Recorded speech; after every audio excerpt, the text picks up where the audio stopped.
So as we progress on, the next part that we want to talk about is the environment. The environment of how that child grew up. We're talking about social economic standing. We're talking about parental interaction and the displays of what success is or the lack thereof.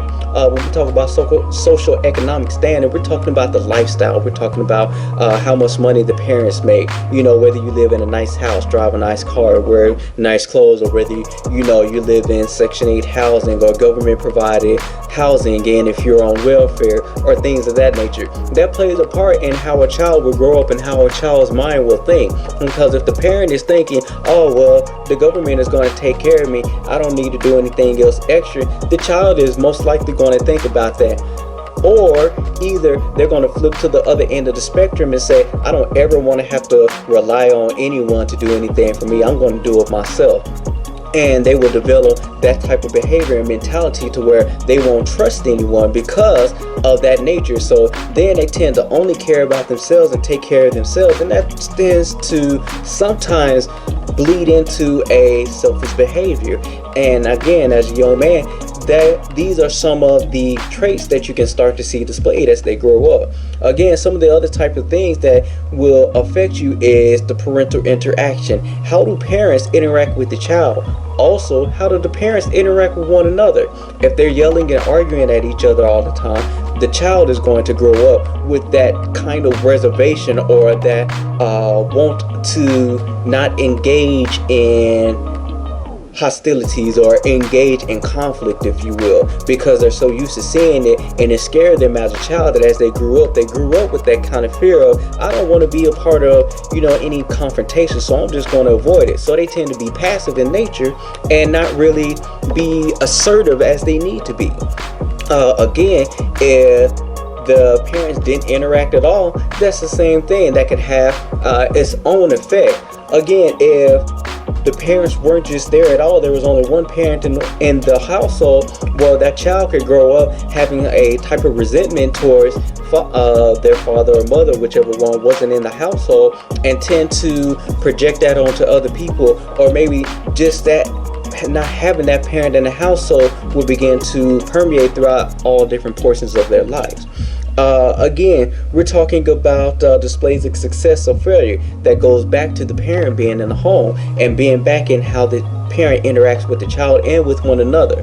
If the parent is always talking about, I got so many bills and this job just doesn't cut it, and oh, I don't know how we're going to make it, X, Y, Z, whatever it is that falls along with that, and the child sees it, the child is always going to think that, well, my parents are never successful. Is this how life is meant to be? Am I meant to stress all my life? I mean, I see my parents stressing all the time, but wait a minute, I see Johnny over here, or I see, Dale over there, their parents aren't stressing, and he's not stressing, and he seems happy all the time, and he talks about his parents and how his parents are so great, but I don't really know how to talk well about my parents because they always seem sad all the time.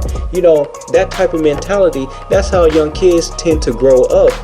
And again, that has an impact on them. If the parent isn't displaying, hey, well, we may not be getting what we need, but this job that we have is enough to ensure that we have the food that we need, that we have a place to stay, that we have all the things that we need to survive, and translates into, well, having that is success, then the child would say, okay, well, I guess we're not doing that bad. To go further, if the parent also says, yes, we're doing good right now, but we can do better. Let's see if I can find a way to do better. I'm looking for a job to get us out of here. I'm looking for a way to better ourselves. If that's continually perpetuated throughout the home, then the child will start to say, okay, well, you know what? It's okay where I am, but I can do better. I want to be successful.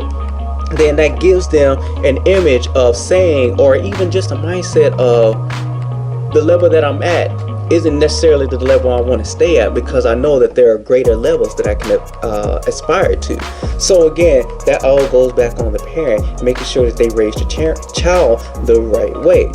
And again, if not, then the child will grow up with just that, I'm going to stay in this kind of mentality. And that's where you get the people who live in government housing. They tend to stay in housing. The next child begins to stay in that because that's all they know, that's all that they were taught. Again, that's not always the case. That is not always the case, but that doesn't help the child's benefit if that's all they see. So again, the last piece that we're going to talk about is the incomplete hierarchy of needs. And some of you all may know about this. We're talking about the Maslow's hierarchy of need. And Maslow's hierarchy of need is broken down into 3 categories. And there are the basic needs, there are the psychological needs, and then there are the self-fulfillment needs. And each of these has their own individual elements that, each person needs to have in order to feel realized. So the first thing in the basic need, you're talking about food, water, shelter, security, safety, warmth. Things of those nature. Those are the basic things that a human needs to survive just day to day. When you get all those things, you have to progress up into the next level, the psychological need. That's talking about belongingness, feeling love, feeling esteem, things of that nature. It's hard for an individual to succeed in life if they don't feel loved by anyone, if there's no one there to back them up, to push them forward, if they don't feel like they belong to a family unit, to a group of friends, or anything of that nature, an organization, then they're going to start to feel that later on in life, whether they want to admit to it or not. But some part in their life is going to have an effect. As we progress on, we're talking about the self-fulfillment piece, where we're talking about realizing their full potential, realizing someone's full potential, and engaging in creative activities. Once you hit that level, that's where you start to be able to measure success. When you've reached self-actualization, you are now successful in whatever it is that you've been looking to do. Now, success for one person isn't the same as somebody else. Someone else's success may be different from another person's. One person's success becoming a Fortune 500 CEO may not be the same success as someone who wants to be a local banker to help out the people. And it's not the same as someone who wants to be an auto mechanic. It's not the same as someone who wants to cut grass for a living. Each individual person sees something else as a success, and society tends to downplay certain vocations as, oh well, that's not successful, oh well, that's not going to make you money. You want to be a teacher? Well, teachers don't make that great amount of money. But if that's what you want to do, if that's what is in your soul and that just pours out of you, be a teacher. Don't worry about what the world says, because you're going to be taken care of. Your needs are going to be met and taken care of as long as you continue to do what you were designed to do. Again, you can't put down somebody else's dream. Some people you can't tell your dream to because they won't get it. They may put you down about your dream, so you got to be careful about that as well. But again, all of these different things tie into how a child, especially a young boy, grows into a man, how he sees the world, how he acts in the world, how he thinks about himself in the world, how he thinks about others in the world. And as he begins to get into a relationship with other people, they will begin to see what that relationship is, or what that type of individual is, whether it be their boss, whether it be their family, whether it be their group of friends, or whether it be their significant other. They will all tend to pick out on those little things, and they will label them as, oh well, this person, I can't trust them, or this person is selfish, or this person is a liar, cheat, or whatever label they want to stick on them. And that all stems from how they grew up. All those areas that I talked about, those are some of the prime areas that lead a young boy to grow into a young man to act and respond the way they do.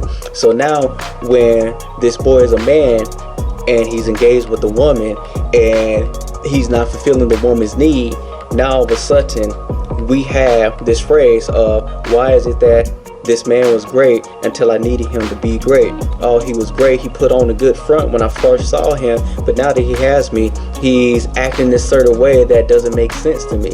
And why does he do this thing that he does? And all that can be attributed to how he was groomed as a child. So again, that's something that I want to bring out to you. This is just the first portion of it. And again, this isn't all inclusive. I haven't hit on every single thing that may cause a young boy or even a young girl to grow up and act and respond the way that they do. But I can tell you this: the parents play a significant and pivotal role, and the parents have to work together. Whether they like each other or not is irrelevant and besides the point. And even that also plays a factor in how a child will grow to treat their partners. If they see their parents not working together, they're not going to be willing to work with anyone else in the future. So again, parents, it is imperative that you work together and co-parent with your child, whether you're together or whether you're separated, no matter whether it goes.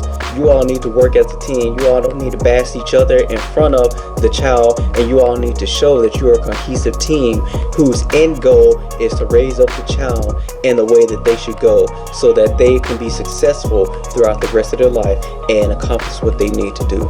So again, I hope that this first part was enlightening to some of you all. Some of you all may even already know this part, but I did want to establish a basis and a foundation before we press on. So again, please stay tuned for the next 3 portions that we have. Again, I have other videos out there.